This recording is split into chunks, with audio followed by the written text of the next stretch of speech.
You're listening to The Tales We Tell, a podcast about spooky stories, unsolved mysteries, and local lore. I'm your host, Hannah Parch. And I'm Katy.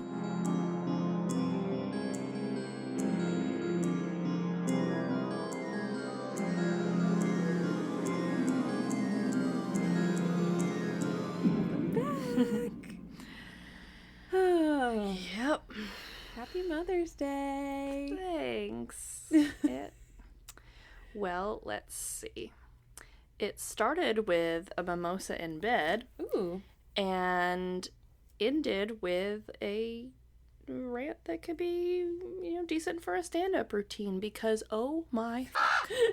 And no, we didn't bleep out the word God because God cannot help me. God made toddlers and he can't help. Everyone knows the creation story. On the 7th day, he rested. But on the 8th day, he made toddlers and he realized he done fucked up. Yeah. So, he kept making stuff, but he stopped bragging about it. And he's like, no, on day 7, that was it. Yeah, I rested, and all of you should too. You're gonna need it. You want official announcements? Yeah. Okay. First one. Biggest one. Oh, I know. We have a live show. Woohoo! Finally have a date. It is June 26th, which is a Wednesday, which is very close to now. I threw out 3 dates and she picked the earliest one, and I was like, okay, that's fine. It's like 6 weeks from now. It's fine. We're going to be at Pinky's Pub, the pub upstairs, presumably the upstairs part, because now it's upstairs and downstairs. Yeah. And that's in downtown New Bern. And so we'll have, I don't know if, all the details are set as far as I know. It's at 7:30. It's at Pinky's, and we'll post pictures of the flyer to our Instagram, yes, and Facebook and all that. Yes, as soon as it's finalized. I think you're still working on it. I actually think I'll show you before you leave because I was finishing it up before you got here. Speaking of local listeners, Melissa, our listener, wrote in to let us know that bloodletting is still a thing. It's now called therapeutic phlebotomy, which I love the sound of. Well, phlebotomy is just a fun word to say. It is a fun word to say and spell. And the example that she gave was like, I guess there's a disorder where you can have too much iron. It's like opposite of anemia. I was about to say I have the opposite problem. And therapeutic phlebotomy just kind of gets rid of all of your iron-rich blood that you don't need, I guess. Can I have it? I know. I was like, oh, Katy has the opposite problem. Yeah. I'm not, like, I like to donate blood even though I am anemic, but it's most of the time I'm able to donate. There have been several times that I've been turned away because my iron was too low. Yeah. But it's always kind of like right at the threshold. Yeah. I think it needs to be like 12 or something. Yeah. And I'm like 13 or 14. And they're like, we'll take it. Yeah, like, close awesome. enough. That's another reason that and my blood type is AB positive. Oh. So I'm a special little snowflake. And so I'm the universal recipient. So I can have your blood. I can have he blood. I can have anyone's blood. You can have everyone's blood. But with AB positive, platelets and plasma, you're the universal donor. So anyone can have my platelets and plasma. That's and nice. I remember I was in college and somebody, I did a college held, blood drive. The blood mobile came to my school and I was like, yeah, take my blood. Sure. And then several weeks later, I got a phone call and like, hey, you donated blood. And we noticed that you're AB positive, and we actually have some sick kids who were using the platelets and plasma from that sample, and we're wondering if you could come and do another platelets and plasma donation. And I was like, well, you just had to bring the sick kids into it, didn't you? Mention the children. Of course, how am I going to say no to that? And so that's when I started doing platelets and plasma, and it's great because they put the red blood cells back in, so I'm not weak and tired and exhausted for a day and a half afterward. I do always still feel like I'm dying when I give platelets though. And I don't know, and not the whole time, just like, the third hour. But yeah. But so that's the other reason I love doing it is, with regular, red blood cells, once you're hooked up, you're there for 15 minutes, 10 minutes maybe. And they're just like, all right, they stick you and they're like, all right, holler if you need anything. And then they come back like, all right, we got our blood, get out. They're very attentive when you give platelets. Platelets and plasma. Do you need another blanket? Do you need a warm blanket from the Would blanket you like warmer? Would you like the TV? Would you like some more snacks? Because that's the other thing is you can eat snacks while you donate. I never got snacks while I was doing it. And they would bring them like, I could use some more goldfish. Do they single arm you? Because I always had to do double arms. So in New Orleans, it was a single arm, and it was awesome. And they would say like it'll feel kind of weird, especially the first couple times when the red blood cells go back in. It'll feel kind of cold, and I'm like, ooh, that is weird. It's like weirdly really cold. And they're like, we have something for that. And they went and got a T-shirt and draped it across my arms. So it's like a little arm blanket. Did they ever give you the glove full of warm water to hold? I got a full-on IV bag on my lap. So like one of those big suckers of warm IV liquid. Man. And so they put it on my lap, and they suggested having some potassium before coming in, and I guess it was too long, or maybe I didn't have enough, or whatever. But I was like, I am starting to feel a little kind of like woozy, and they're like, yeah, your lips are getting a little blue, and I was like, I mean, I'm all right. And they're like, no, here we got this. The bed, like, reclines, so they put my feet up. Love the reclining bed. They put the warm IV bag. They got me a blanket. They got me some more goldfish and apple juice. And, so nice. It was like Passenger Princess, but while donating platelets. But you were giving life-saving stuff. Unfortunately, when I was in Colombia, I wanted to continue platelets and plasma. But that was the double arm, and it was just really hard to eat your snacks. And yeah, you can't. I was never given snacks when I did it. Although when I started doing platelets, because you can give so often, you can give like every 8 days or something.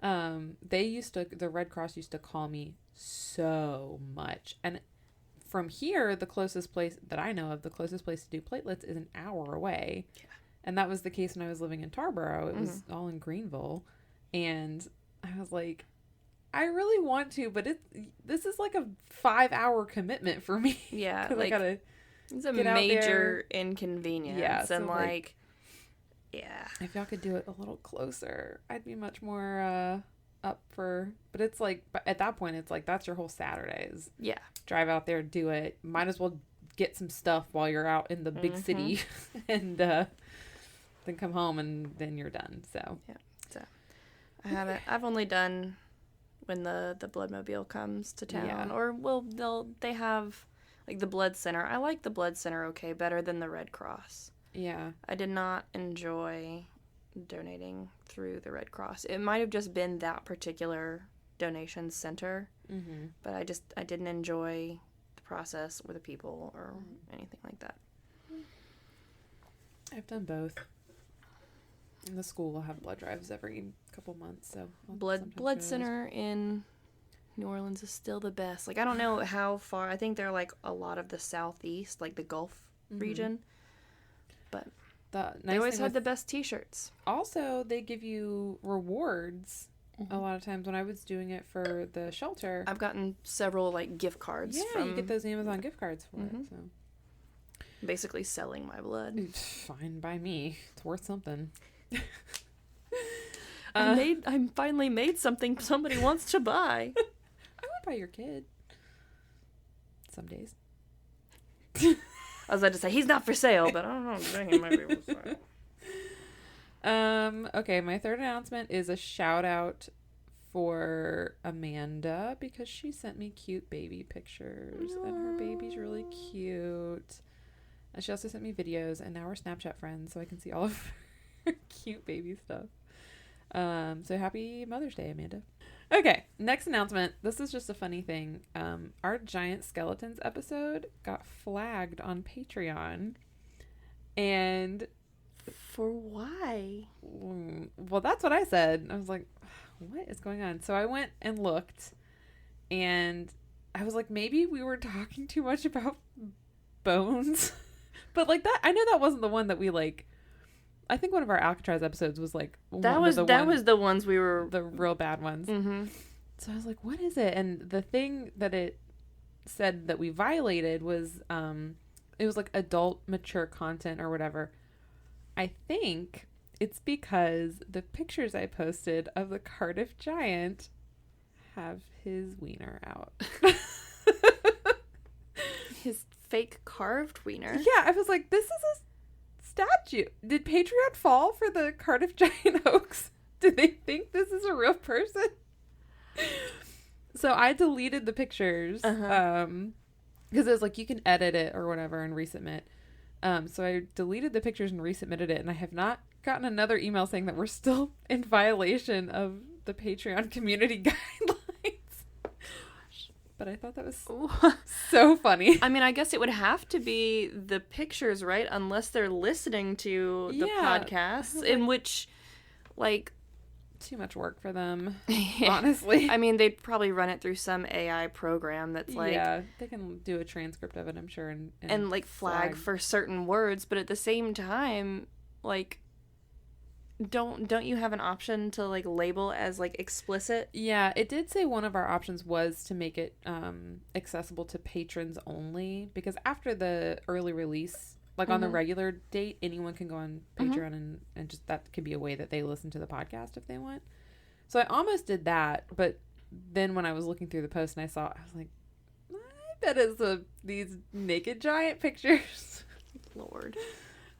What I should have done is just edited them, put like a fig leaf over and put them back up and see if that worked. Yes, but it needed to be like one of the carved, like just cropped from one of the carved, because that would be a much better carving than the actual. It would have been. Cardiff Giant. Okay, my last thing is just a mental health check-in, which according to our drinking game that we can finally see now that we've rearranged things, that's a lot of drinks people should have been taking. Yeah, I can't read most of it. Well, some of it's gotten halfway erased and some of it's just really small, and I just don't have great eyesight. Off-topic rant, the caw, eugenics. Makes you laugh? Does that just mean whenever people think that we're funny? I guess so. That's kind of like the whole, not the whole point, but like that's my whole point. I know. That's my purpose. Why is it on there? Pictures for the I'm story. probably not even very good at it either. I don't. Sometimes I'm like, oh, I'm fucking funny. Other times I'm like, you are a bland. Other times you're like, Jared, cut that out. You are 100% milk toast.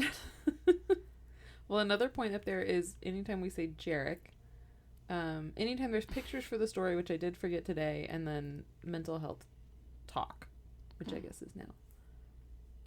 We probably should definitely erase that one, seeing as how that's kind of just like this natural direction our podcast is turned to. Oh, you're supposed to finish your drink if you get a shout out. So, Amanda, finish your drinks. Cardiff Giant, finish your drink. Bottoms up, ladies and stone gent.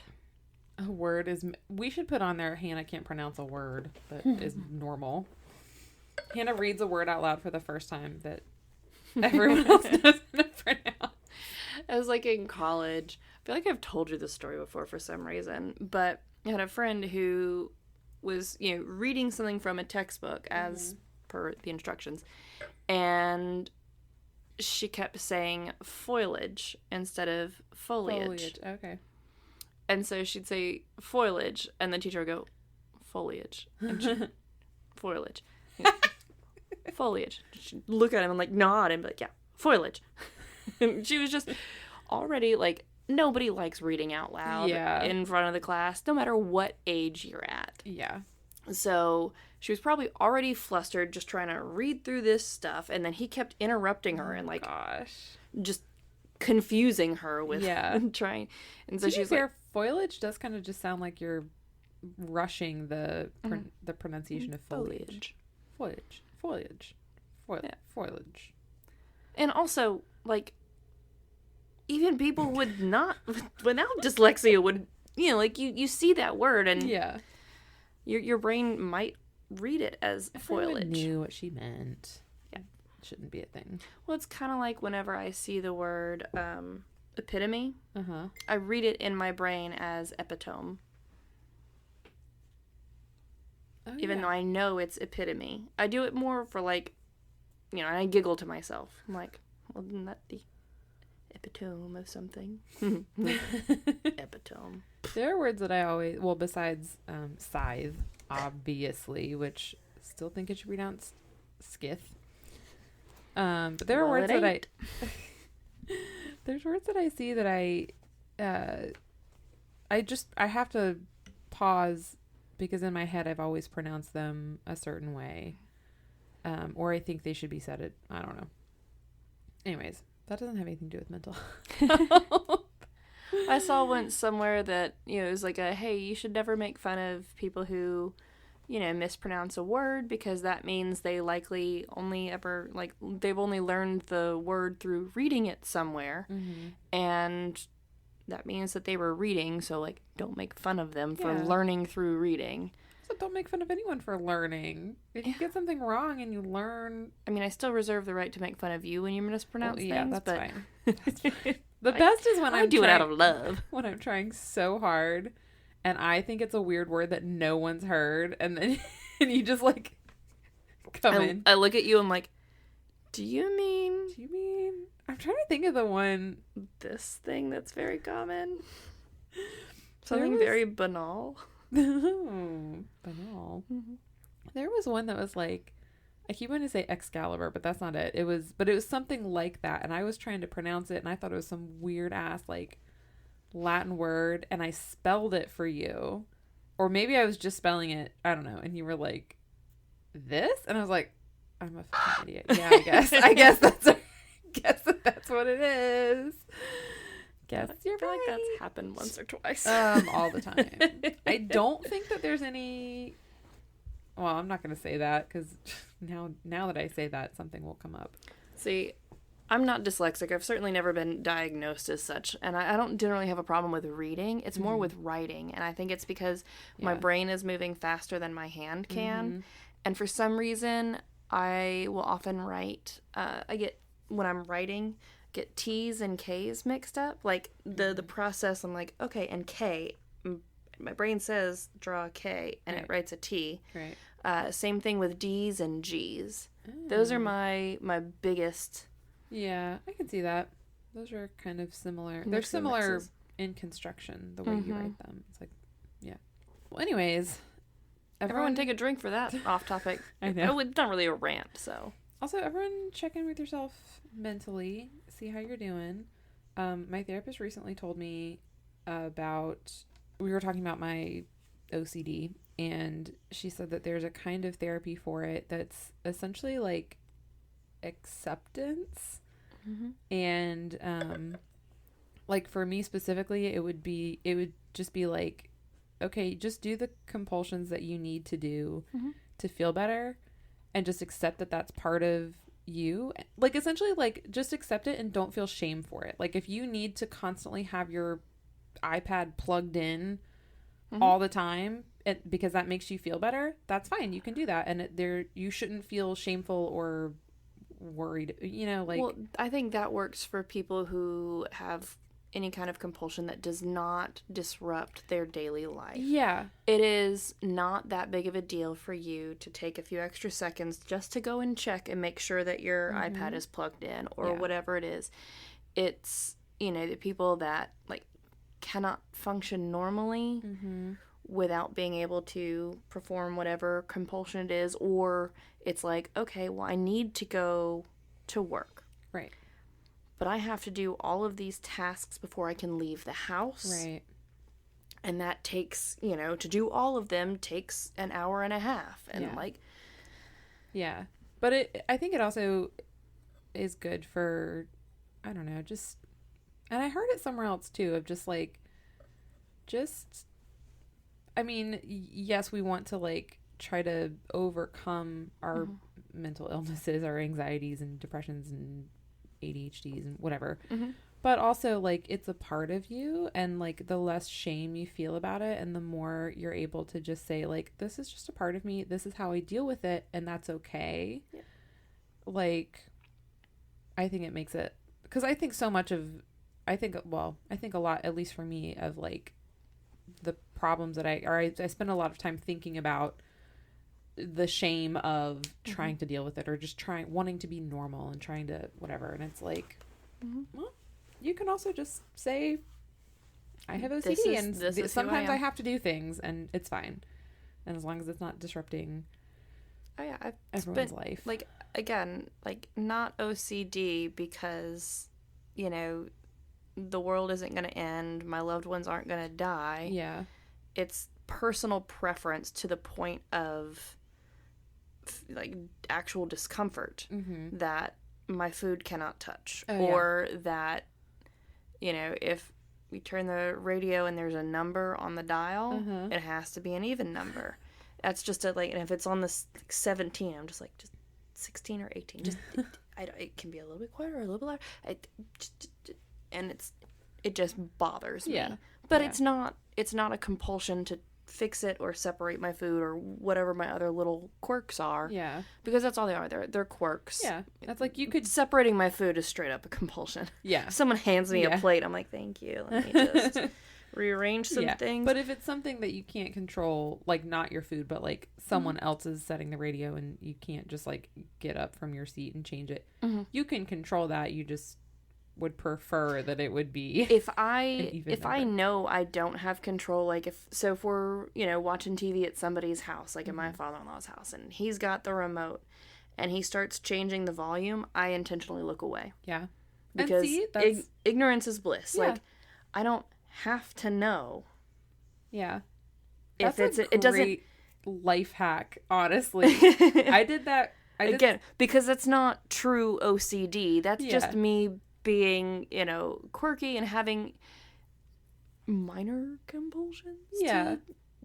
Just strong personal preferences, I guess is what we'll call them. Yeah. But yeah, no, I just look the other way and live in ignorance. Yeah. Because like, I can. Even and now for the people who, you know, the volume needs to be on, you know, level 18 or 3 of their loved ones will die or whatever. Whatever bad consequence their brain comes up with, they probably cannot live in ignorance. They probably have to know because they have to make sure it's right or else. Yeah. I don't know. I will say with medication, that specific, like, be ignorant about it, don't let yourself see it, can totally work. And you can, at least for me, like, kind of retrain your brain to not be looking for those things. Like, I recently changed my background on my phone so that... I noticed. I like it. Thank you. Well, I did it because I made it so that you can't see my battery life. So you can't obsess about... Because I would obsess over that.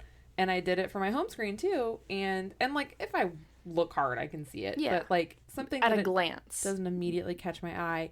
And if I spend time practicing not looking at the top corner of my phone and just looking at the content on my phone, then after a couple days, my eye isn't drawn up. Like, there's so many cool tricks for your brain. Brains are cool. And terrible. Yeah. Brains are awful, but also cool. They can be the biggest dick. Yeah, they really can. But also your best friend. Like, the way that your brain... Also keeping you alive. ...protects you from stuff. Oh, shit. Yeah. Like, we've talked about it before. Like, the way that your brain shields you from trauma sometimes. When it feels it needs to. Your brain just decides that, like, oh, yeah. Your brain's basically a separate entity. And it's like, ooh, yeah, I'm Hannah's brain, and I know that Hannah cannot handle the truth. What was the quote? You can't handle the truth. Yeah, that's your brain. Yeah. When you're trying to access memories. Yep. And you're like, no, something bad happened. You know, I was, you know, in an accident, and it's really fuzzy, and I can't remember. And your brain's like, nope. You can't have those memories, but I need them. I need to know the truth about what happened. Like, nope. We're gonna put these in the back of the closet. It'll be fine. You don't need it. I'm gonna hold on to these over here in your subconscious and like the 80% or so of your brain that you don't use and can't access. Yeah. These are mine now. You don't get to have them. you Honestly, bring really as a separate entity, and it's like, I know. Here, you can have 20% honestly of my power to function. That's more than you need, and honestly, it probably really is. Brain, I'd like for you to take a few more things off my hands if you could. I mean, I got a lot rattling around in there that I don't need to be paying attention to. Okay, are you ready for the episode? I think everyone probably is. Okay. So I will start off by saying that this particular story apparently has a lot of misinformation floating around the internet. So I listened to a podcast called Crime of the Truest Kind. They covered the bigger complete story of this in 3 episodes, which are episode 57, 58, and 59. Episode 59 included an interview with the author of a book that is written on the subject. His name is Joe Turner. So I'm taking a lot of information from that because they did specifically address like several things that would show up in like a million other stories on the internet that were like, that's not true. This is, whatever. And that's because this story has largely become a bit of a urban legend, woohoo, if you will. I will. Okay. I will. All right. So come with me back to 1986 in Pepperell, Massachusetts. I don't know where it is. It's Massachusetts. It's not Boston. It's part of the other part of Massachusetts. Part of the rest of Massachusetts. Okay, so we have the Bowen family. This is made up of Darlene, who is the oldest daughter. I don't know how old she was in 1986, but I believe old enough to be out of the house. Then we have Tina, who was 14, Karen, who was 8, and Kathy, who was adopted, but like adopted as a teenager, I think. And I believe she is 16. And then we have their father, Frank. So they all live together in a split-level home on Lawrence Street. No mother? Their mother, Ruth, had died 2 years earlier in 1984. So we're in 1986. And one day, I believe in March, the girls, so Tina, Karen, and Kathy, decided to break out the Ouija board. Nice. Solid choice. Solid choice. And so they held like a quote unquote seance. And I'm imagining Massachusetts sometime in March. It's not quite spring. They might still be getting snow, and they're all probably fucking sick of it. And bored. Yeah. And stuck bored. In the house. Yeah. And they're like going a little stir crazy. Yeah. I would definitely pull out the Ouija board. And it's the mid 80s when Ouija boards were like cool. Yeah. Yeah. In vogue. In vogue. So they hold their little seance, and they try to, I don't know if they specifically tried to contact their mother or if they were just asking if there was anyone around, but they started asking questions and they started getting answers, not on the board, but with knocks on or in or on the walls. So they kind of... It's Fox Sisters. I was going to say, they kind of Fox Sistered it. And like, you know... Or maybe it's the spirits of the Fox Sisters. Yeah. They're like... What sweet irony that would be if they just showed up at honestly, if I was one of the Fox Sisters and I died and I could contact and like, you know, talk with people, I would 100% do it in knocks. Oh yeah, crack your toes. I can't because I might have broken one of them. Oh dear. So. I can't see. My mic is completely in the way. It's a little swollen, but not that swollen until you look at both of them. These. Yeah. This one's a little bit swollen. It's gone down some. Well, don't crack that one. Okay, so they develop like a knock once for yes, twice for no kind of thing, and they ask questions and they're communicating and eventually they believe that they were talking to their mother. So they close the seance or whatever you do, end the seance. But did they do it properly? Because once you open question. that door, that veil, that gate, that door, gotta make sure you close it. Listen, we watched Talk to Me last night, that horror movie that came out last year. And that's essentially what it is like you open it's completely made up of very foolish teenagers because you grab a dead hand, I guess. You say, talk to me. A freaking dead person appears to you. And then you say, I let you in. And they just get to enter your body for 90 seconds. And then you let go of the hand and blow out the candle. And that's how you end the session. Surprise. It didn't work that way for everyone in the movie. And a spirit stayed inside 90 someone. seconds lasted a lot longer. Yeah, because apparently they can just make you hold on to that hand so that they can't rip it out of your grasp at 90 seconds. The whole thing. So imagine that. But with the Ouija board instead of a dead hand. Okay. So allegedly they ended the seance correctly. However, you're supposed to do that with a Ouija board. You say goodbye. In the movie, you blow out the candle and let go of the dead hand. However, the knocks continued after they were done.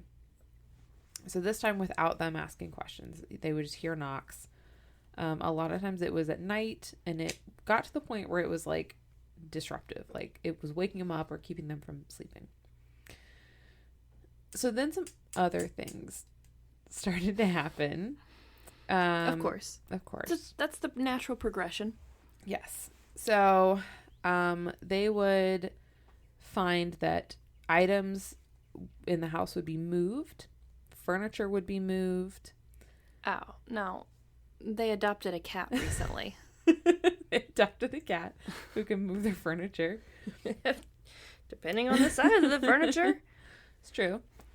TV channels would change on their own. One time they found their mother's wedding dress laid out on the bed. That sounds like sisters messing with other sisters. Speaking of cats, milk would disappear randomly. Come on, you're making my case for me. I should have put in here cat or poltergeist. And this one, I don't know. You can tell me if cats do this. One time they found a trail of pennies left on the floor leading to the basement. I don't know from where, but just leading to the basement. I mean, I wouldn't put it past a cat because they are weird creatures, but it seems unlikely. They're more likely to just eat the pennies and then cause a major vet bill for their owner. Yeah, that makes sense. But yeah, no. Okay, so they that one's something else. Yeah, so they might have a cat. That they don't know about. They might have a cat and it could be both.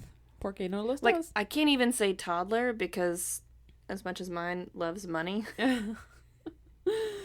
he would either want to put it in Money Bear, which is his little teddy bear bank, or drop it down the stairs. Nice, smart. He's all about dropping things down the stairs.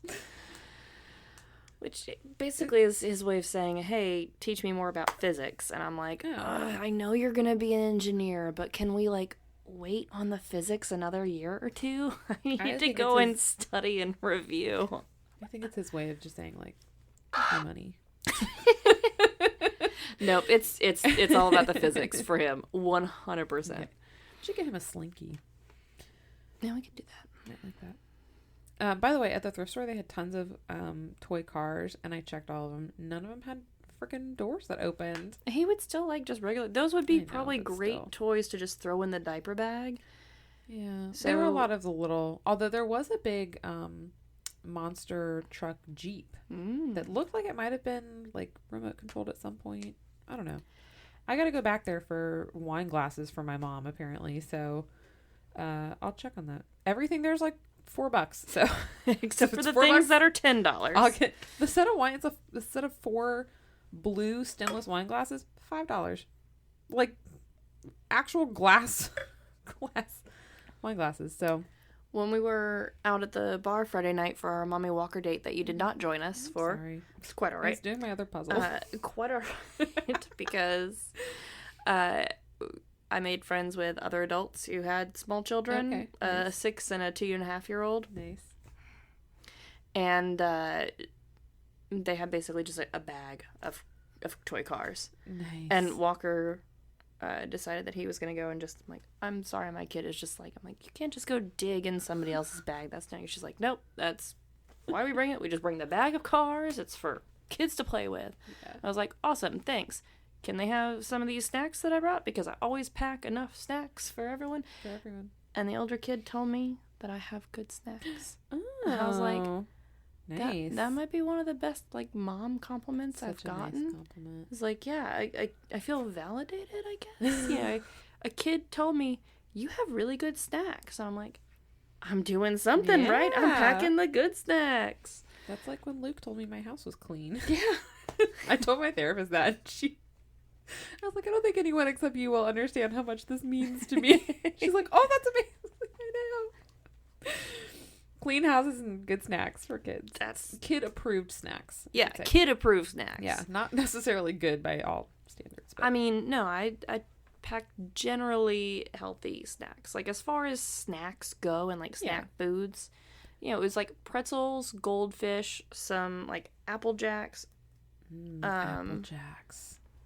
Walker calls them Appy Jacks. Oh, those are a good snacking cereal, too. And when they make them in these, like, special snack packs, so it's not just, like, the small O's, they're big.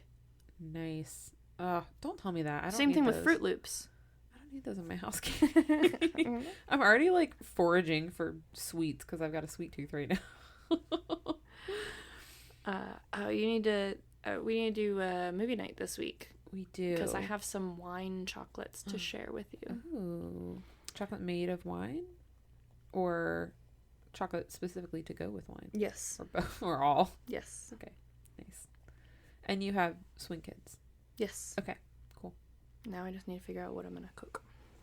And Thursdays are great for me now because I have Fridays off, so I don't have to be that summertime. upset about being tired. It's summertime. For a half day. Yeah. Even when you work on Fridays, it's a half day. Yeah, but I still have to get up early. Now I can sleep in. Okay. So we can party all night on Friday.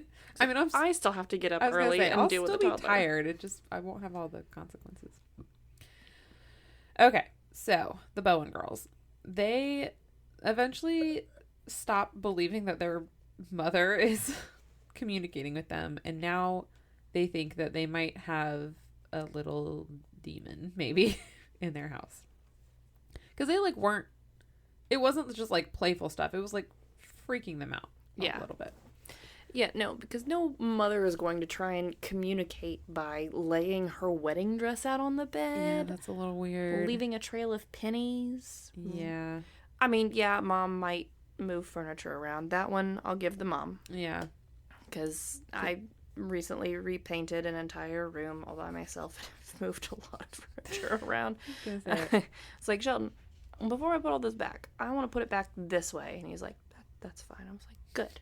I hauled that couch. I assume you saw the additional couch, the second couch in our living room. We had it cleaned Friday, and they left it in the garage to dry, which was fine, but it was supposed to rain that day. And it did. And our garage is like, does not really protect things from rain. And it's a pseudo shelter. It's like a lean-to. But I texted. Hey, it's better than our garage. It's non-existent. I was gonna say, you don't have one. We don't have a garage. But I texted Jarek because like sometimes he can just come home from work, for like a little bit. And I was like, I need your help getting that couch in the house. I don't want to leave it in the garage. I just spent a lot of money to get it cleaned. Mm-hmm.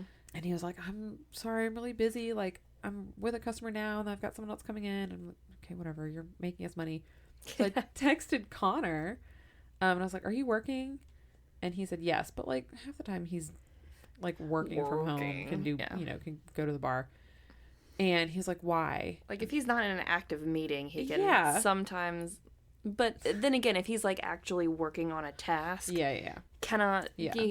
Especially once you find that motivation, you just gotta keep ride that motivation. I told him, I was like, trying to get this antique couch in the house, and he was like, just push it to the back of your garage. And I was like, I'm not doing that. Like, I already didn't like it being in the garage. It's like a freaking 100-year-old couch.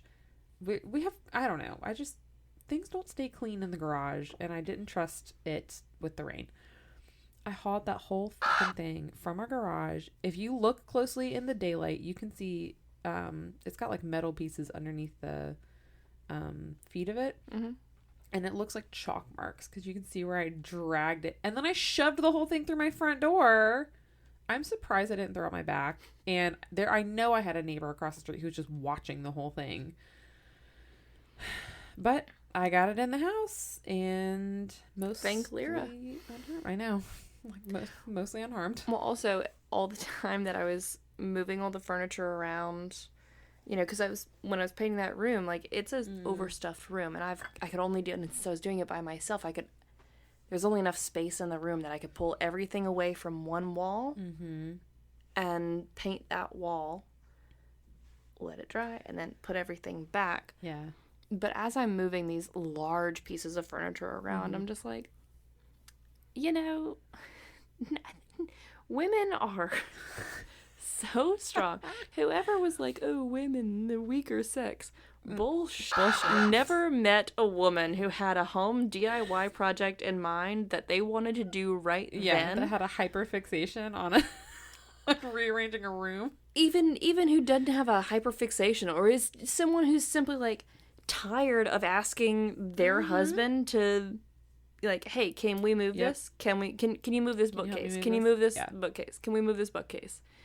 And then it's like, well, I'm tired of asking. I'm just gonna go move it. Yep. Women are strong AF. Sure are. And I mean, even when we're not physically strong enough, we figure out a way to do it. Yes. Because if I couldn't move that couch on my own, I would have gone and been like, okay, what are some things around here that have wheels on it? And I can at least lift a corner of the couch. I might not be able to pick it up and drag it, but I can lift a corner and slide something under it that will drag well. And once I got it in my house, I put cardboard underneath it because I wasn't going to scuff up my floors, and slid it. I could not lift it to the place that it was. I did have to leave it and wait for Jarek, but it got in the house. It didn't get rained on. Mind you, I did sit on it this morning. Your goal was inside the house. Yes. And you accomplished the goal. I did. It is not a comfortable couch, by the way. I sat on it this morning. It's part of the reason it's going back to the house now. It's quite stiff. Yeah, it's like literally a wooden frame with like some cushions on it. I don't think there's a spring in there. I want to sit on it before I leave. Okay. You can sit next to Floyd because I put him on there. My skeleton child. Oh, yeah. He looks nice on there. Okay. He's probably not very comfortable, though. He doesn't have any cushion of his own. No, poor guy. Okay. So, back to our demon. Our not mom demon. So, one night, the knocking on the walls was louder than normal. And this time, it sounded like it was coming from the lower level of the house. Remember, it's a split level. Which they kept calling the lower level the basement.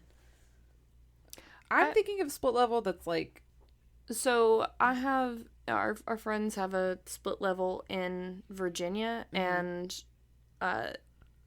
what they're downstairs... So, it's like 3 levels or whatever.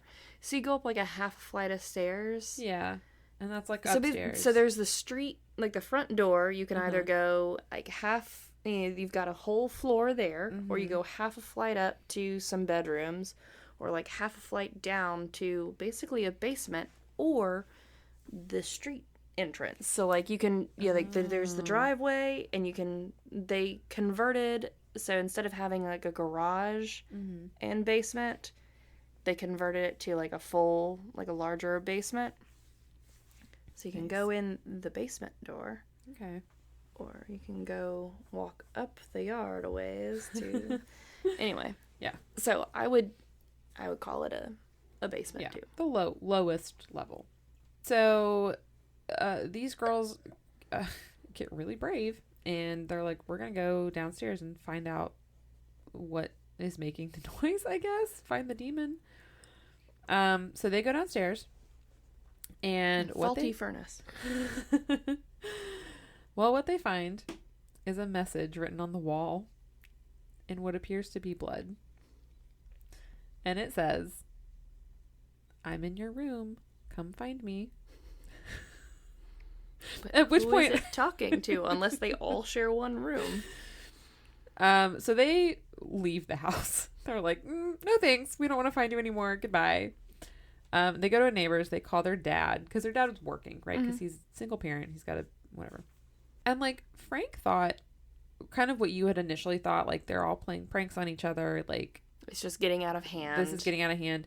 He also thought like maybe they're still grieving and this is kind of part of it. Acting out. Yeah, like especially because it started out with him thinking that they were talking to their mom.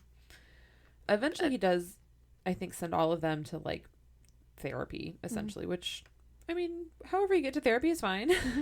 Probably not. It probably did not hurt them. I mean, yeah, I was about to say, like, regardless of the catalyst, you know, the fact that they had a chance to go to therapy, and hopefully they had a much better experience than I did post losing my mom, because I mean, I'm glad that my dad did, you know, bring me to the therapist, and like, I'm glad that he, you know, he was of the mindset that therapy could help me.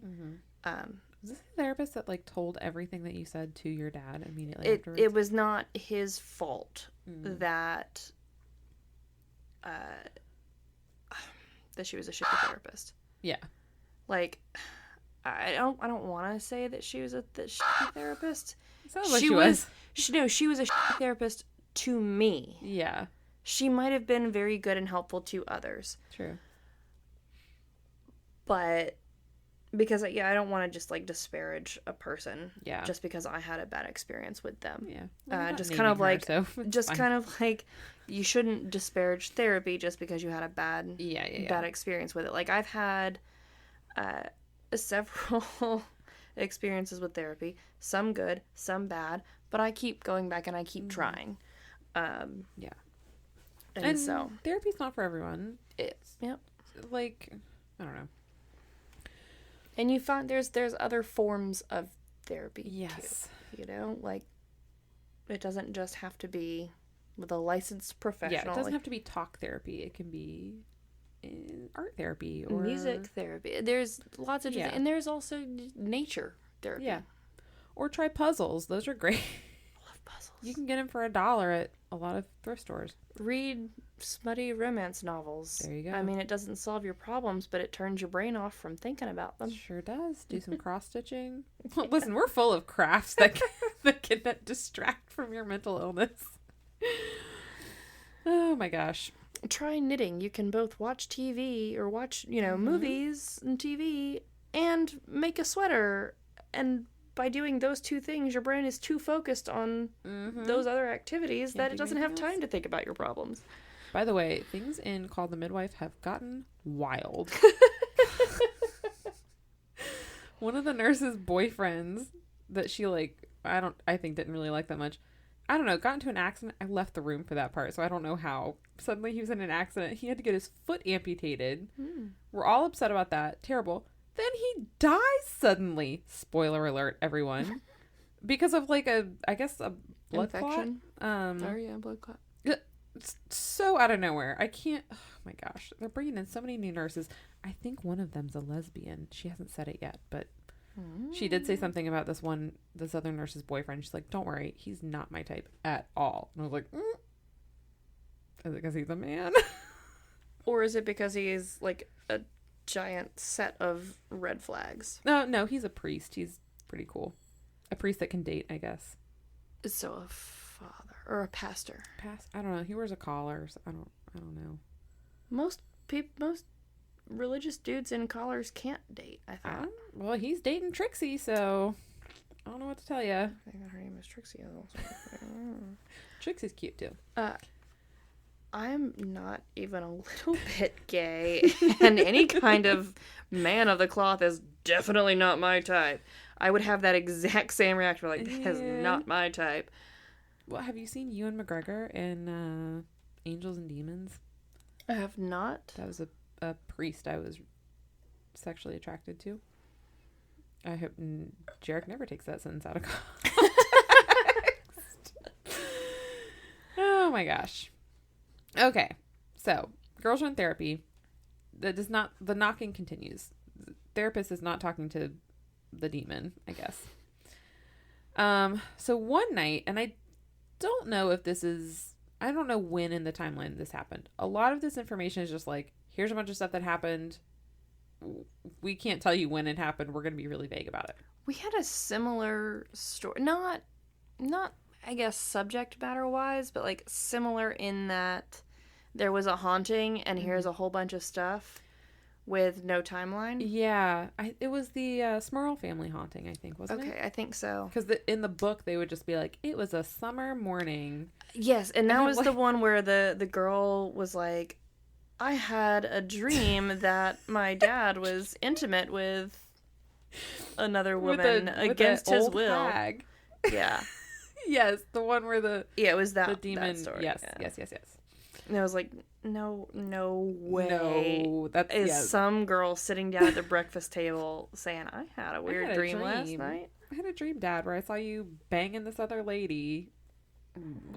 Okay. A 7-year-old, maybe. But this girl's definitely like 16. A teenage girl, absolutely not. Yeah. Okay, so one night at some point during our timeline, after the knocking has started, Karen, who is the older adopted one, goes downstairs. She went down to the kitchen, so I don't know if she was upstairs and went to the middle level, whatever. She goes to the... My understanding of split levels, the upstairs is bedrooms. Middle level is the living space, and then downstairs is any kind of like garage, basement, family room, the rumpus room. The rumpus room. Never heard anything called that. Really? No. Can you explain that to me later? You've never heard the term rumpus room? No, that sounds... Okay, listeners, time to message in. Sounds like a sex room to me. It's because you're a jaded adult. But no, a rumpus room is basically like a playroom. Okay. Again, not a sex thing. Yeah. I've heard of playrooms, like for children. And it's for, they'll have for toys, but like, maybe couches and a TV, or like that's where they'll be like, oh, you three, young wild boys who are always wrestling all the time, like you go down there and basically it's like it's a playroom, and if you break anything, it doesn't matter. Okay, it's like okay. It's just another word for a playroom, basically. Yeah. Literally, there's an episode of How I Met Your Mother that we watched recently, because Shelton's rewatching all of How I Met Your Mother. And they're like, oh yeah, I'm sure there was a lot of, fighting going on in the Erickson rumpus room. I need to look up the word rumpus real quick, because I don't know that that's a thing. I guess it is. Oh, rumpus room was the first thing that came up.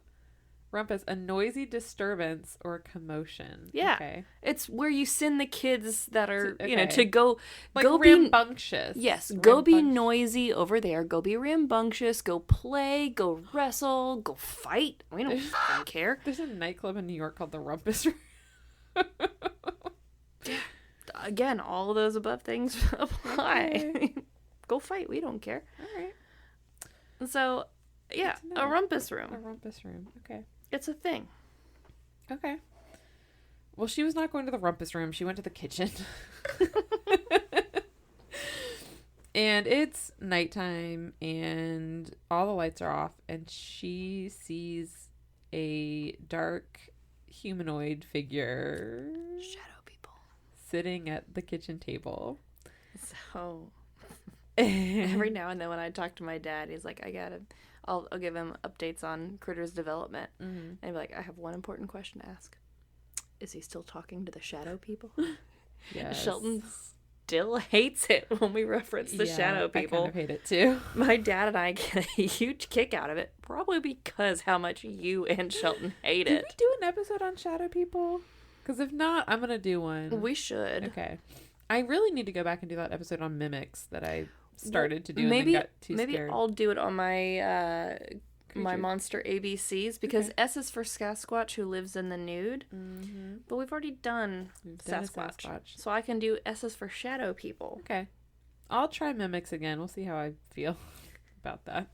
I am here for mimics. God, it probably will freak me out, though, honestly. You're going to go home and Shelton's going to be acting slightly off, and you're going to be convinced that he's a mimic. Shelton's always slightly off. I know, which is why it's scary.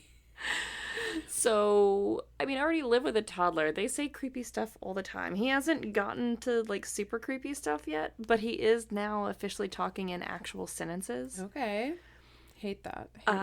He had a sentence for me today to tattle, for lack of a better word, he had to tattle on Olive. It's like, because I was working on his snack in the kitchen, and he was sitting down in the living room, and I hear, no, Olive, no, Olive. And I walk in, I'm like, obviously, like, he's not crying, he's not upset, like, obviously, it's fine. It's fine.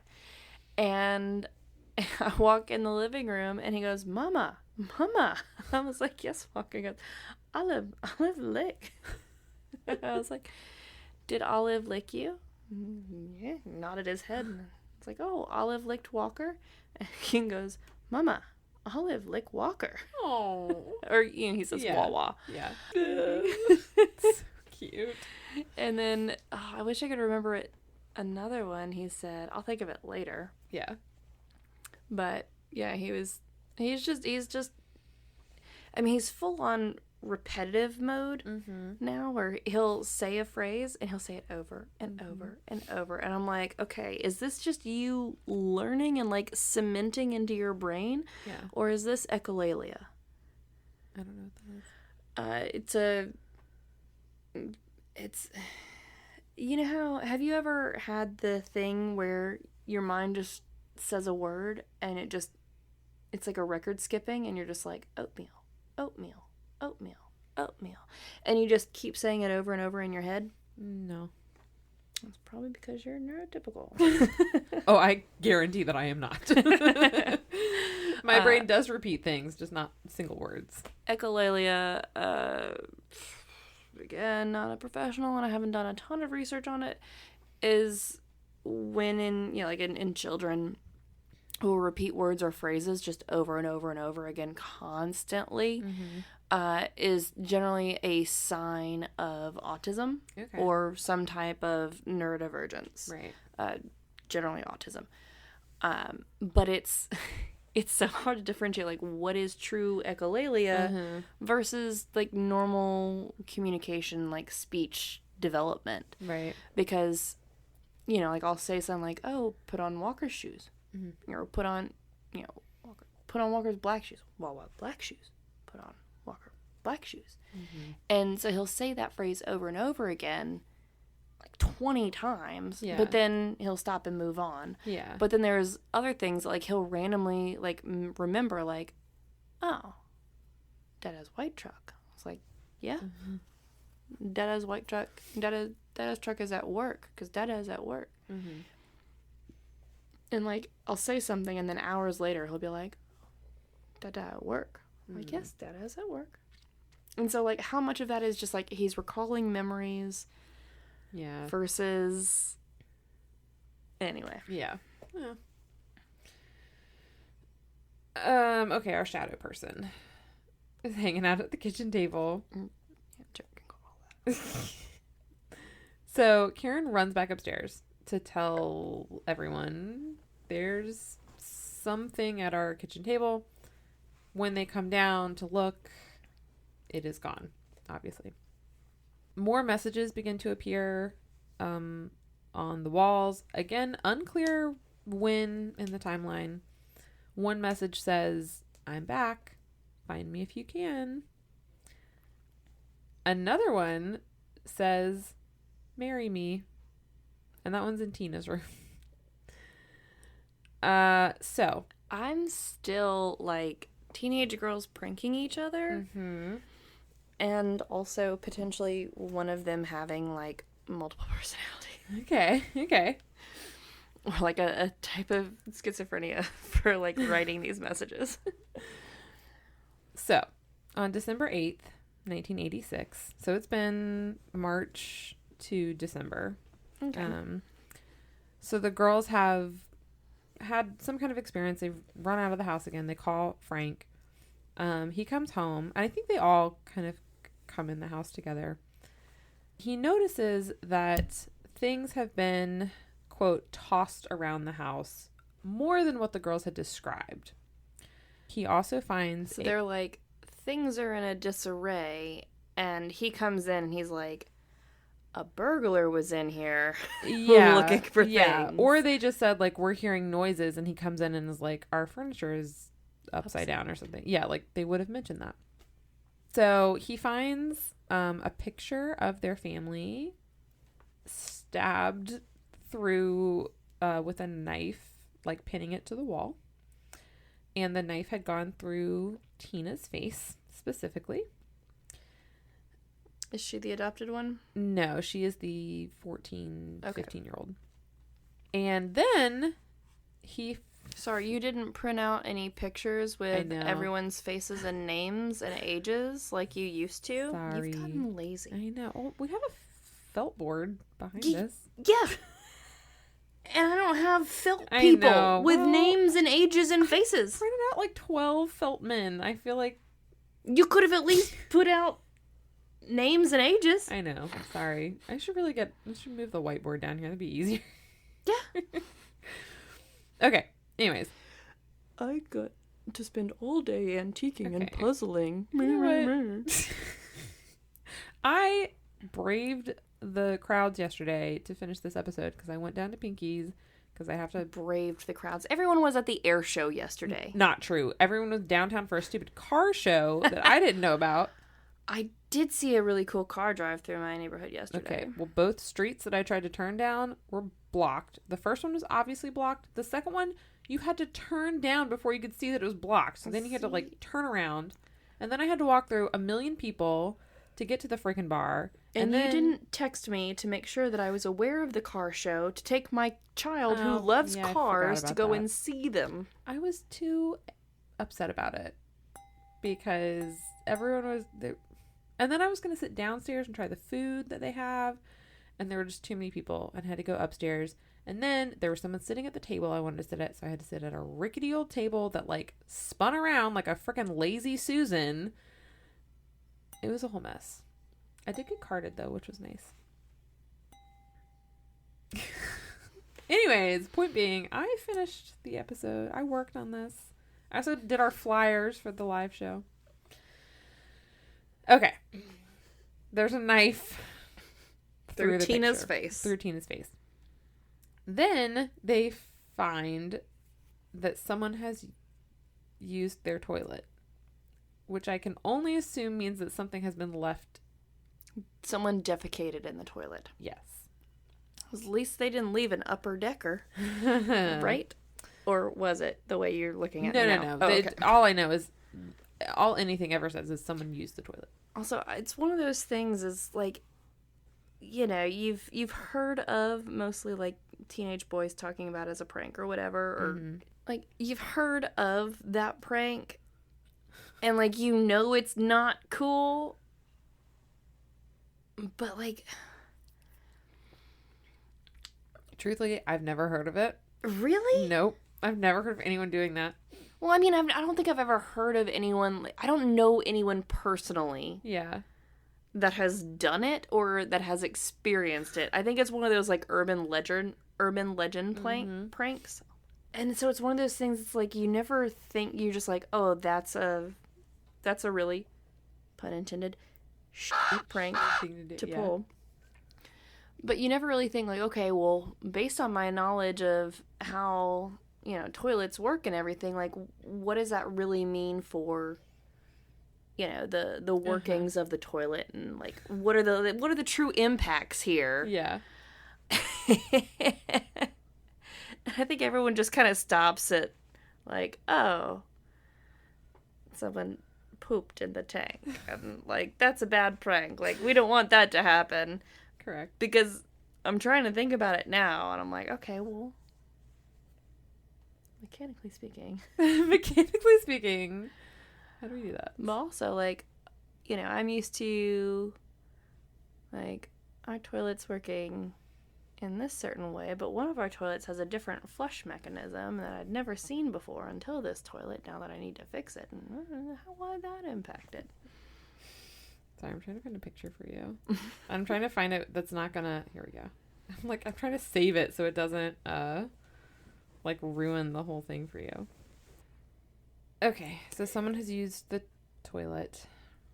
And then Frank goes into Tina's room, and there is a man in there.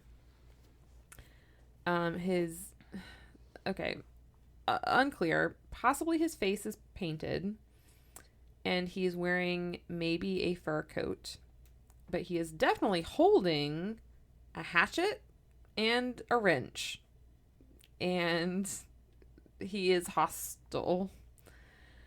So is this one of those stories where someone's like secretly been living in another person's house? All right, I'm gonna take another sip here. As per the drinking game rules, I will be taking a sip. Yes. So this man, orders Frank and the girls, into a bedroom, and it's unclear if, like, Frank then begins to, like, kind of struggle with the man and whatever. They need to take that down to the rumpus room. They really need to take that to the rumpus room. But Tina is able to get out of a window and escape and go call for help. And by the time police get there, the man is gone. So I think probably Frank maybe attacked him or something and he ran, or I don't know. And when you say his face was painted, painted how? Painted what color? Don't know. Presumably not like an offensive thing. I mean, he could also be painted white. Yeah, I don't know. This is one of those, like, parts of it that's very much turned into a legend, because a lot of accounts said that he was wearing their mom's makeup and their mom's clothes. So it might have been more like a clown face in a way. One version said that he was wearing, like, a Native American outfit. But I don't know. The most accurate thing I think I read was that, like, it was painted in such a way to kind of disguise his identity, at least. So the police get there. Guy's gone. They bring out search dogs. They don't find anything. And the Bowens are like, well, we're not going to stay here. Well, the dogs probably don't find anything if he's been living in their house, wearing their mother's clothes. Yeah, like they don't have anything. Basically, he's masked in their scent. Like, he doesn't have... if he's been living in the house, his scent is mingled with theirs. Their scent is probably taken... Like, there's nothing to find. Yeah, exactly. That's a good doggo. It is a good dog. Just... He's up against impossible odds. Yeah. So the Bowens go to stay somewhere else. And yeah, they do. A couple days later, Frank comes back to the house to, like, get some stuff. And while he's there, he sees a face in the window. And so he calls the police. Why are the police not... Like, why do the police not have a car, like, sitting out there? I don't know. Like... I was able to jump to the conclusion that some crazy person has been living in their house with limited information. Yeah. The police probably have much more and more specific information. I don't know. They should be able to jump to the same conclusion that someone has been living there and will likely return there. But I think maybe they didn't tell the police, like, oh, our furniture will be moved sometimes when we come home. Like, I feel like maybe they just said, like, we heard some noises. There was a crazy person in here. And now there's, like, the way it was reported. Honestly, I've been a teenage girl. They tell you everything and nothing all at the same time. Well, they probably didn't talk to the girls. They probably talked to the dad. The girls probably would have made themselves heard. They would have been like, the creepy messages. Like, someone was saying, I'm in your room.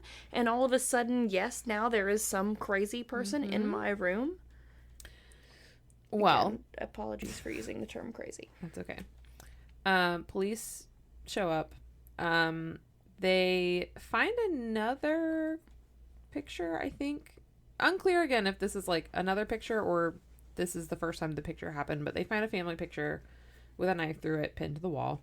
They find some more messages. One says, "I'm still here. Come find me." Bold, man, by the way. Like, you don't want to be found. And another one says, "I'm going to kill you all." So, clearly disturbed. Yes. So the police officer or officers who are there are like, "We're going to just get some of our friends here with us." They call for backup. And, smart move. And they do a more thorough search of the house. Attics and crawl spaces, please. Yes, but they don't find anything there. What they find is a small opening behind one of the toilets. The opening was only 7.5 inches wide, and it led to like a, not like a crawl space, but just like a space in between the walls. And in there, they find a boy. And this boy was 17-year-old Daniel LaPlante. So now you get your picture. And I have, okay, so this is who they find. This is Daniel. Mm-hmm. And that is a diagram that the police drew of where he was found. So it's like a corner of the house. I guess the toilet was like put in the corner. I don't know. I can't imagine that there was a door there that led there, but somehow there was some kind of opening and he was able to squeeze into the wall behind the toilet. Also, it was apparent by the way that they found him that he had been living there for months. So this was not. I was about to say they probably, when you said they found and you said a boy, I was about to say a nest, basically. Essentially, they found him in a nest. Yeah. Like there's probably, some sort of bedding there and probably remnants of food that he had, wrappers and stuff. Yeah. So have you heard of the term frogging? I don't believe so. Okay. At least I don't. So it's spelled with a PH. Okay. PHROGGING.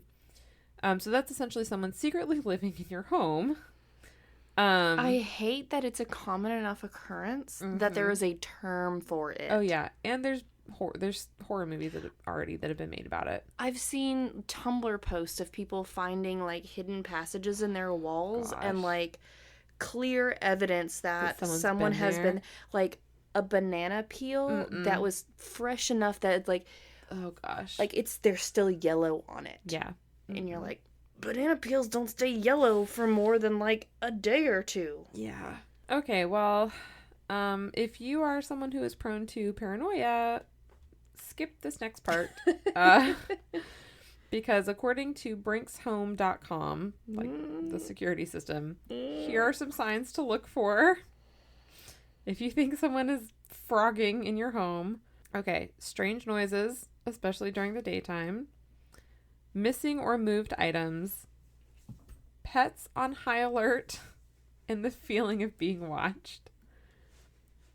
All of those things you could have and also not have, like, strange noises, houses. Missing or moved items, you did that. Or your spouse or roommate did that. Other people in the house. Yeah. Pets on high alert, freaking all the time. Kelly barks in the middle of the night for no reason. Or just pests in general, not necessarily human pests. Yeah, or ghosts, a different kind of thing. Ghosts, other pests, just not necessarily feeling of being watched. I now have that, so. So yeah, I've experienced all of those because again, old house, lots of creaks and moans and groans from the house. My husband and I have a running joke that whenever we notice that, like, I thought we had more cookies in the cabinet. There seems to be significantly fewer of these things in there. I'm like, it's so weird that, Shelton the other day is like, mind if I have some of your Pringles? I was like, they're not my Pringles. He's like, well, you ate most of them. And I was like, rude. I didn't even know that we had Pringles. And then, and then they appeared. So I didn't buy them, so they're definitely not mine. Yeah. But I found Pringles in the cabinet in the wrong spot, mind you. And there was already about a third of the tin was missing. He's like, no, everyone knows that when you buy Pringles, they come, they start here. I was like, no. It's like, and so our running joke is that there's a mouse. Okay. And the mouse has a strange affinity to use sweets and baked goods. Pringles and Oreos because and such. we have to hide cookies. Yeah. You'll open up our Tupperware drawer or our cabinet, and you'll usually find cookies or a baked good of some sort. Because we can't leave them on the counter anymore. Nope. Which is both good and bad, because it's good. It means that Walker doesn't see them and constantly ask for them. But it's bad because I forget that we have them. And then I finally opened that cabinet. I'm like, oh yeah, we need to eat those before they go bad. Because for me and my silly brain, out of sight, out of mind. If I don't see it, it doesn't exist. Same. Yep. That's why we have same thing happens Christmas with people. candy in our cabinet that I tried today, and it's not good. Yeah, M&Ms don't keep. I had some Valentine's candy like before Easter maybe, and it wasn't good. Oh, that should keep. Yes, it's Reese's. It's just that's shelf stable. Yeah, but if a Reese's tastes weird, it definitely tastes weird. Yeah. Stuck. What am I trying to say? That sucks. Definitely have some frogging in my house, but it's 100% my husband. Yeah. This is also one of those things that, like, I am really terrified of stuff like this, because I'm like, I mean, most people have an attic. I mean, like, no one's living in my attic, obviously, because why would you? But it's both a good and a terrifying thing that the entrance to our attic is in our bedroom. Oh, no. Because it's like, I know no one's coming in because they'd be coming in through our bedroom, and like it's a pull down thing. Yeah, it makes a lot of noise. It makes a lot of noise. Yeah, and also, when I go up there regularly, change out my seasonal decor because I'm that person. For sure, I'm my mother's daughter, and every time I go up, I check for leaks and the presence of other people. Yep. Yeah. and rats and stuff, but mostly leaks and other people. I hate those. I've seen like a Tumblr post or something where it's like, I came home from wherever and this person had one of those crawl spaces where it was just like a square on the ceiling with a door, and that was ajar, and I'm like, leave immediately. In an apartment, that's how like the attic crawl space or whatever was accessible through my closet, and that always freaked me out, especially when I had squirrels invade that one apartment. No thanks. Not a fan, but yeah, it always freaked me out. Well, let me tell you about Daniel LaPlante real quick. So he was born May 15th, 1970. His mother's name was Elaine, and allegedly she kind of doted on him. I don't think he was the baby, but she just, I don't know. He was the favorite. He was a mama's boy. So Daniel was the product of an affair that Elaine had with her husband's coworker. And because of that, her husband, which I guess was technically Daniel's stepfather, whatever, kind of rejected him. Yeah. And that's probably why she doted on him. Yeah. And he was abusive, physically and emotionally, for sure. verbally, whatever. I also read one account that said he was a convicted rapist. So Daniel was? No, well, the father. Yes, but we'll get to that. Okay. But the father, or the stepfather, I guess. Yeah. So Elaine would eventually divorce that man, and then married the brother of the man that she had an affair with. So Daniel's biological uncle. So he had an uncle stepdad. It was weird. Like, no wonder this kid's messed up. I know, right? And so his actual stepfather was just kind of, I think, indifferent to him. So as Daniel grows up, he began exhibiting signs of a personality disorder. So he would... It's kind of called that. Yeah. So he was kind of quiet, didn't have any friends, really. He would get into fights. He would abuse animals and he would start fires. He was also obsessed with Nazis. Not great. Not a great thing. Also, he was obsessed with porn. Also, he neglected his hygiene. Which I did hear somewhere that, like, sometimes kids who feel like they don't have any control in any other part of their life will do that because it's one of the, like, with an eating disorder kind of where it's like that's the only place you have control is this one thing. And that's why with, you know, like with Walker, I'm like, okay, well, does he have food sensory issues or is this a control struggle? Because he is his father's son and he is stubborn as all get out. And unfortunately, I'm going to have to check myself here a little bit because I'm also a little stubborn. Yeah, me too. And so, you know, that's why I do my best to offer him options on things. Like, so, like, yes, it's time to get dressed. You have to get dressed. But you get to pick what you wear. Yeah, you get options. So, you know, I try to offer him as much control in this world as possible. Yeah. Within my parameters.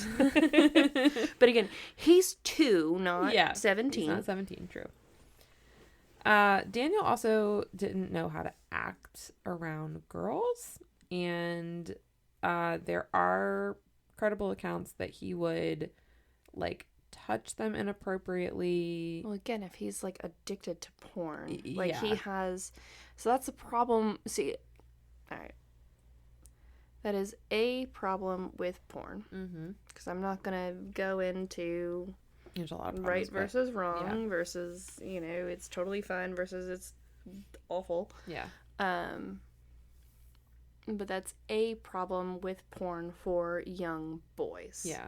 When that's their only... If that's their, like, only... exposure to women in a sexual way. Yes, it's... Yeah. You know, like...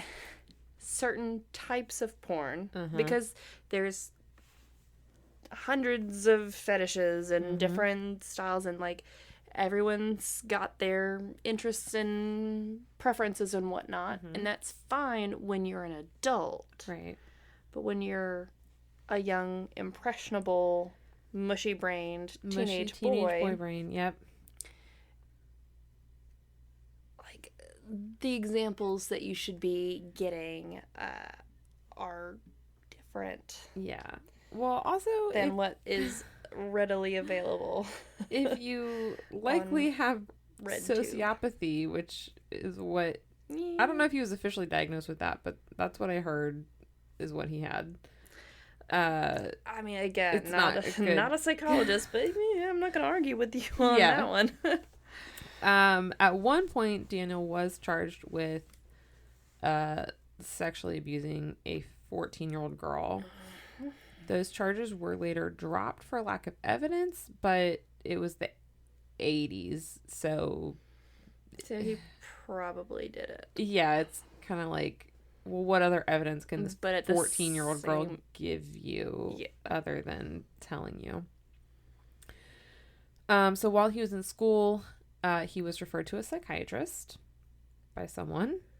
A lot of the accounts out there will say that his psychiatrist began sexually abusing him. But those same accounts also say that his father was sexually abusing him, which, like, all of that would be horrible. Which father? The stepfather, the uncle father, or the biological? Or sorry, not the biological, the first one. The stepfather. Yeah. But according to Joe Turner, who's the author of that book that's essentially all about Daniel, he said that he couldn't find any evidence to support either of those claims. I hope that that is true, just because I obviously wouldn't wish that on anyone. I think maybe it has become part of the story because that would not explain, but like kind of explain like why he was the way he was. Like, it's easier to say, well, this was a child who was severely abused himself. And so meanwhile, in the actual like therapy world, there's that phrase, explain, not excuse. And so hey, we use that a lot here. We've talked about that a lot too. And it's like, yes, we have a better understanding, but that doesn't make it okay. Yeah. And I feel like anyone who's, again, because this is not substantiated information about his potential abuse and suffering, they're trying to explain and excuse. They're trying to be like, oh, well, because they don't understand how someone could do something like this or do any of the things that he's done. Yeah. And so they're like, well, if he clearly was a victim of things, then... Yeah. And he was physically abused by his father. I mean, like, he certainly did not have an ideal childhood, but I think there's also a lot of evidence that he had some kind of personality disorder, whether that was antisocial personality disorder, which I think is the more current term for sociopathy, or I don't know, because he was abusing animals, he was starting fires, he was obsessed with Nazis and porn. Like, there was a lot of other stuff going on. So by the age of 15, Daniel began breaking into homes pretty regularly, and first he would steal things, but he was not like our boy William Hirons. He was not just like a oh, you little scamp kind of thief. Not a little klepto for survival and then for funsies. Yeah, he began going into homes, not taking anything, and not making it really obvious that someone had been there, but making it obvious enough. Like, he wouldn't, like, ransack a house, but he would go move something. He would move everything 2 inches to the left. So people would walk into a room and be like, something's different. But nothing is obviously different. Yeah. Like, he wanted to make it clear. Hence that feeling of being watched. Yes. Is because you're like, okay, something's different. I can't put my finger on it. Yeah. But something is not right in this room. Like, I physically don't feel right. Yes. And that's, like, what he got off on. Like, that was his whole goal, was making people uncomfortable. Yeah. Making people squirm. Yeah, like, not something where you're going to call the police, but you know someone's been in your house. And he just wanted to f*** with people. He just wanted to f*** with people, exactly. He wasn't there to hurt anyone. He wasn't there to steal. He just wanted to psychologically f*** with people. Just fucking with people. Yeah. And allegedly this was inspired by Charles Manson, because I think he told his followers to do that, go into houses and just move shit around. It's one of those, like I get it. Like, I see where he's coming from, but it's like a power trip. Yeah. I personally don't have any interest in that. Like, no. It's one of those, like, yeah, I see why you're doing, like, and yeah, I guess I can see why you might enjoy messing with people, but I have no desire to mess with people like that, because you don't have the God, what am I trying to say? It's not funny to me to mess with random people. Yeah, it's funny to me to mess with my friends and pull little pranks on them, and I think that's normal. Yeah, you don't have a personality disorder. That's what I was trying to say. You have other kinds of mental illnesses. Yeah, I got other issues. Yeah, they're fine. They only my personality is great. Oh my gosh. All of my other personalities think so. So in early 1986, Daniel got Tina Bowen's number from someone at school. A lot of accounts say that he actually broke into their house and somehow got her number that way, but by all credible accounts, it was given to him by someone at school who knew her. And so he called her one day, and they ended up kind of becoming friends over the phone. It was like early online dating. Dude, I've been there. Yeah. I mean, I remember being in, was it elementary or middle school? It might have been middle school by then. But, like, it was someone I had met in person already. He was a classmate with one of my friends who went to a different school. And, like, talking on the phone was the thing. Yep. Yeah. Because this was the 90s. Yeah. And this was the 80s, so. So, like, talking on the phone. So, we would just have long conversations about everything and nothing. Yeah. Kind of miss those days in a way. I kind of do too. Now I'm like annoyed whenever this Garrett is like calls a me. normal thing, though. Yeah. Like, he got my number via normal channels, and I was aware of it. And you had met him in person. Yes, I knew who this person was. Tina had not met Daniel. Even though they went to school together, I guess? I don't think they went to the same school. Okay. I did hear a version that was like, Tina was kind of, I don't like to use the term boy crazy, but like, she was a teenage girl. She was a 16-year-old girl. Yeah, like, she was into boys, whatever. This is the 80s. Yeah. There wasn't a lot of other things for girls to be interested in. That's the age to be boy crazy. And I think she had given her number. She didn't have the internet. She didn't know that there was, like, humanitarian things to be interested in. Yeah. There are more interesting things than she didn't know about puzzles boys. Yet. Yes. No, she did. She outgrew puzzles. You never outgrew puzzles. But she didn't realize. You go through another phase. No, she was jaded by society that told her that puzzles were for children. Gosh. And that young girls weren't allowed to be interested in puzzles. I will say podcasts really help puzzles become more interesting because I've been listening to podcasts all day. Maybe that's what. So I realized the other day that I'm like, it's ironic that I'm on a podcast, but I am. You're still on your break. I'm currently off podcast, but then again, I've always joked that I was a book bulimic, which is probably a bad joke, because I always say I'm like, I'll binge, then I purge, and I'll like constantly have my nose in a book for like 6 months at a time. Different books. It doesn't take me 6 months to read a book. Yeah. And then I'll go another 6 months or more without even picking up a book. Sorry. And I'm that way with a lot of hobbies. Like, I recently started knitting again, and I'm like, oh yeah, I love this. Yeah. But it's been months since I like actually spent any time knitting. Yeah. I would say that that's normal. I don't know if it's normal for everyone, but probably definitely for people with ADHD.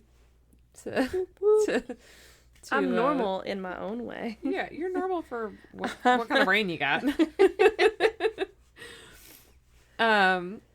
Anyways, so she had given her number to someone and probably said like, oh, if there's a cute boy, you like give my number to him. Which like I feel like can sound bad in certain contexts, but also if you've been a teenage girl, that sounds completely normal. Yeah. So anyways, he got her number. He describes himself as good looking, athletic, like good in school, etc. Okay, well, based on that one picture, other than like kind of the semi-creepy expression that he's got, he's not unattractive. Yes, but he also, remember, was neglecting his hygiene a lot. So he was... Okay, that's right. He's probably grody. Yeah, that was kind of... The description I got a lot from him was, like, greasy. Okay. And I think he had, like... I don't know if he had bad acne or just bad acne scars or whatever, but, like...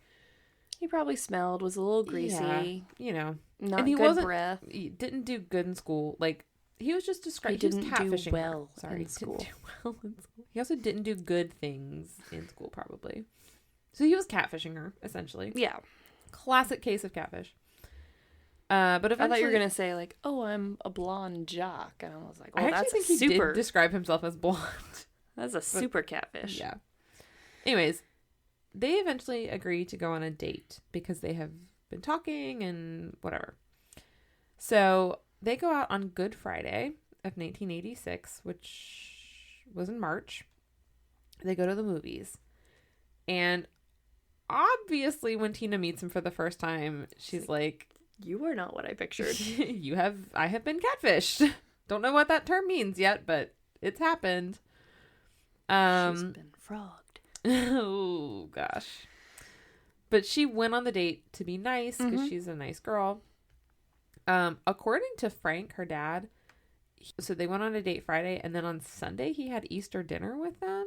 So, like, she didn't immediately... break it off. I think she was...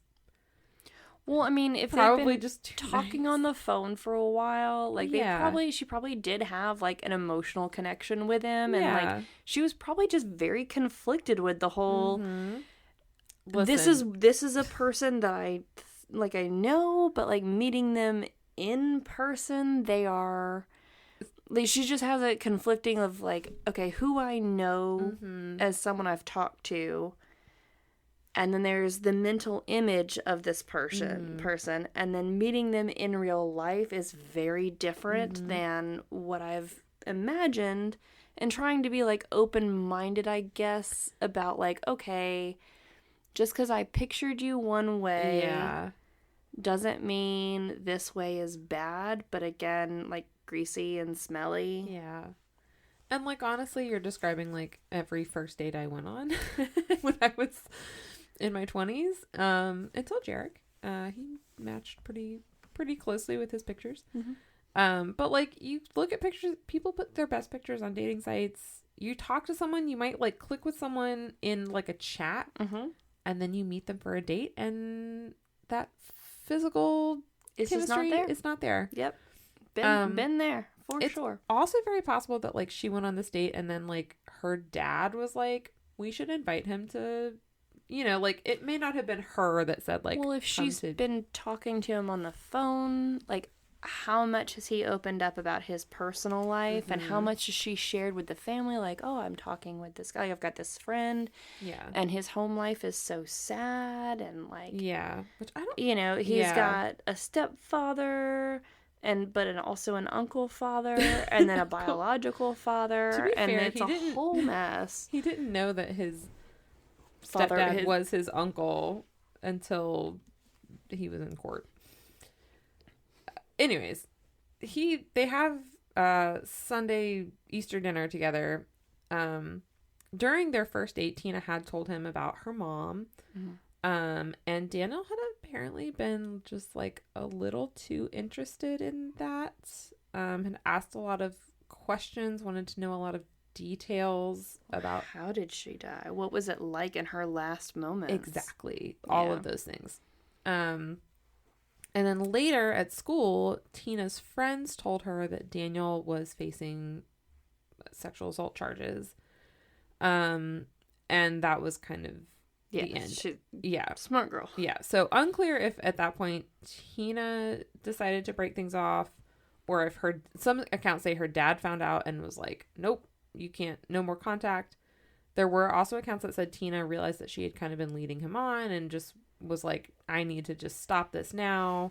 It's entirely possible it was any one of those, or even all of them. Things. Yeah. Like, it could be that, you know, she already was like, okay, I don't want to just end it abruptly. Like, you know, we'll give it a little bit more time and then just be like, look, it's not working out.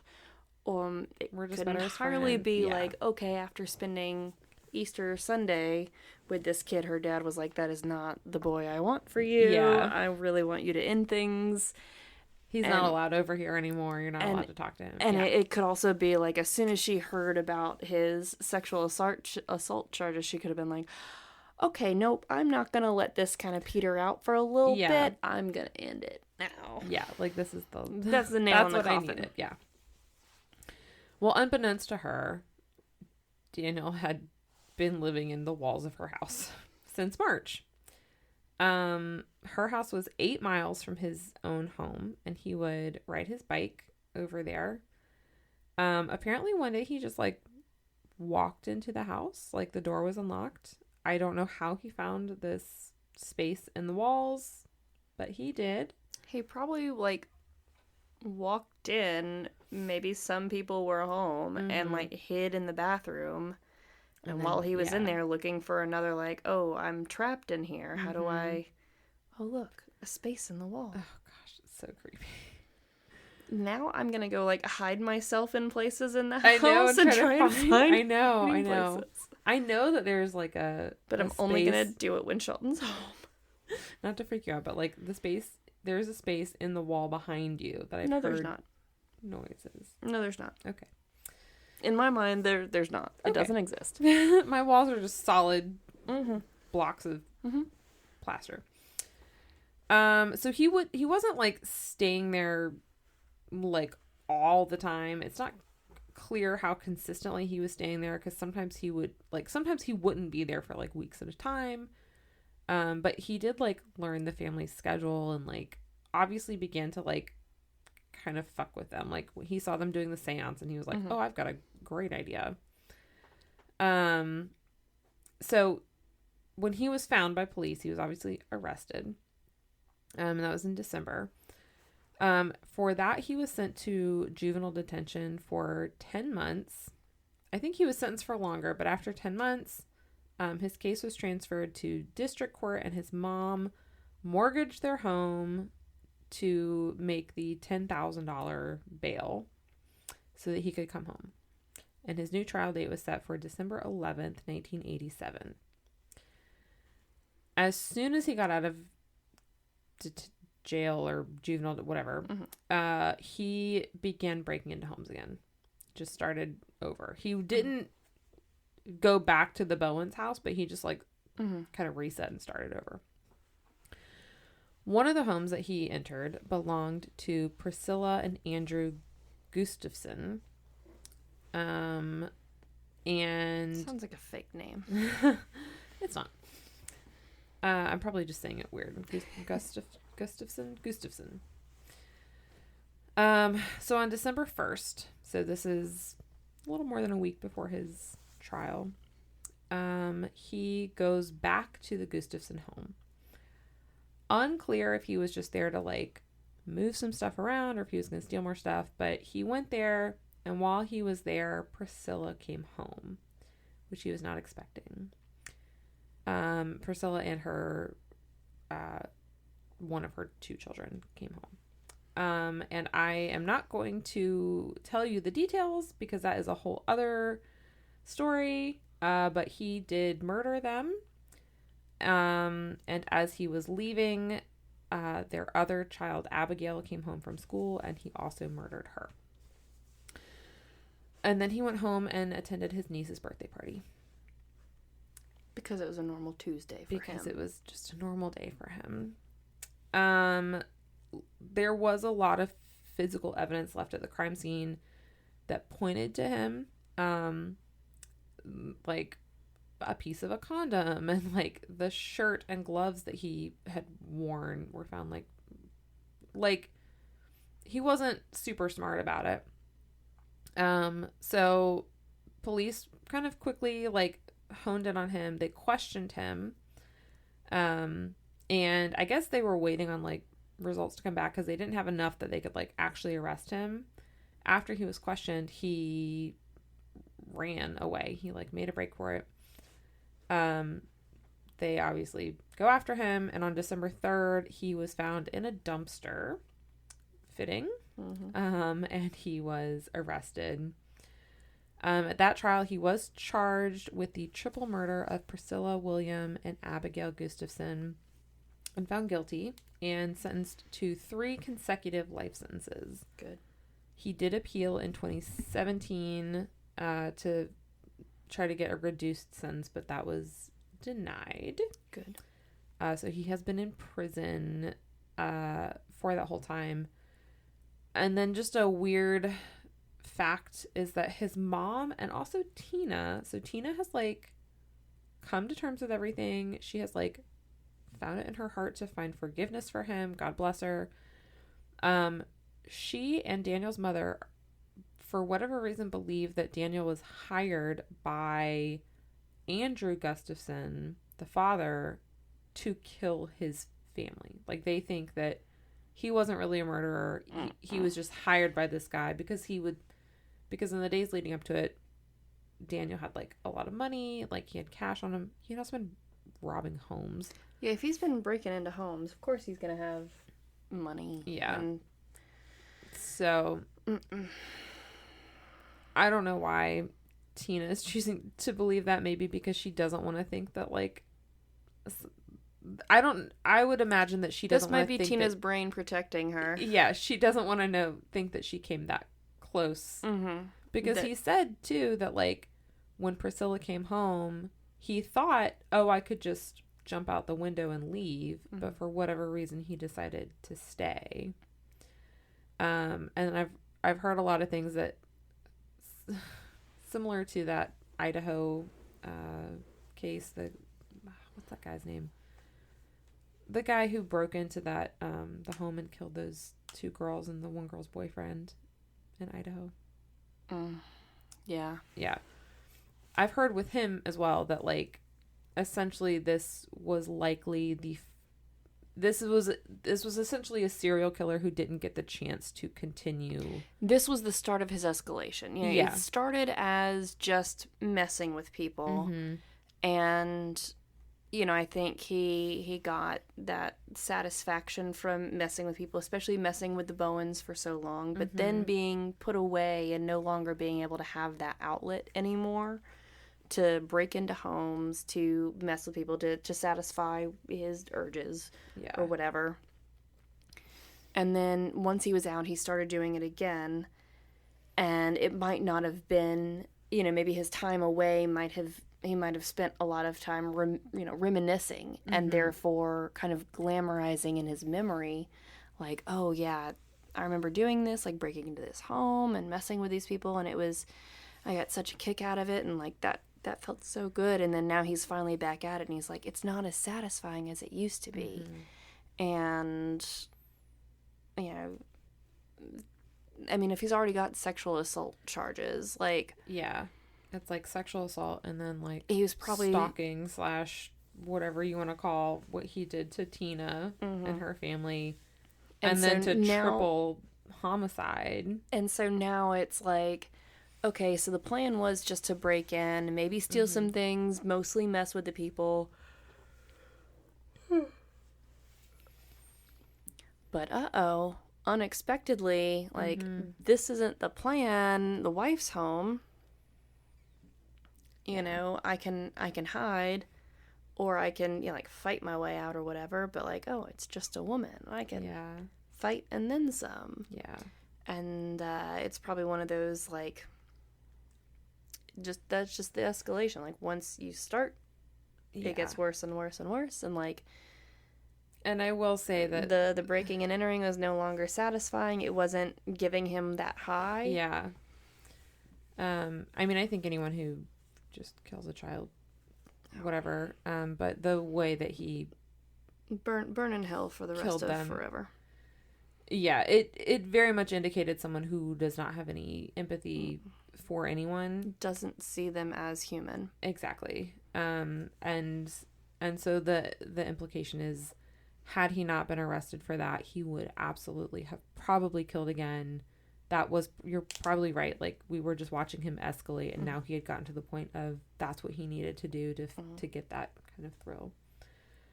Brian Koberger, by the way, is who I was trying to remember. It's the guy that I heard in, there's a podcast called Idaho Massacre that was covering it up to date, and they had someone on who said, like, no, I think he was probably a serial killer, and we just caught him before. Like, he was like a Ted Bundy, and we caught before he was able to do more. Right. So, that's the story of Daniel LaPlante. Sorry, I kind of tricked you by starting out with it. We were having a fun time. I know. It went downhill real fast. I didn't detail his actual murder, which was... That's a whole episode that I'm not willing to go into. But well, if you want to see the photo of creepy Daniel and the like police rendering of his little crawl space hidey hole, you can check out our Facebook and Instagram at The Tales We Tell Podcast. If you want to see pictures but don't do the social media, check out our website, thetaleswetellpodcast.com. And if you want to support us and get yourself some sweet, sweet swag, check out our Redbubble store. Search The Tales We Tell. And if you want to support us but you don't need the stuff except, I don't know, early access, commercial-free listening, sometimes some fun bonus content, some censored episodes, apparently. Yeah, some pictures before they get taken down. Check out you can become patrons at patreon.com. Search The Tales We Tell. And also all of those places except the Redbubble store. So Patreon, Facebook, Instagram, our website. There will also be, we'll be posting the flyer at info and details for our live show. Yep. June 26th. At Pinky's in New Bern at 7:30. 7:30. Come get drinks and hopefully the blurb I wrote for them said, come get drinks, or come for drinks, nervous laughter, and hopefully a good story. So I was like, I feel like that's fair. We're going to have all of that. So, yeah. You know, and I've got 6 or so weeks to write a good story. So I believe in you. You write great stories. Thank you. I have an idea for one. So fingers crossed. All right. Well, until next week. Bye-bye.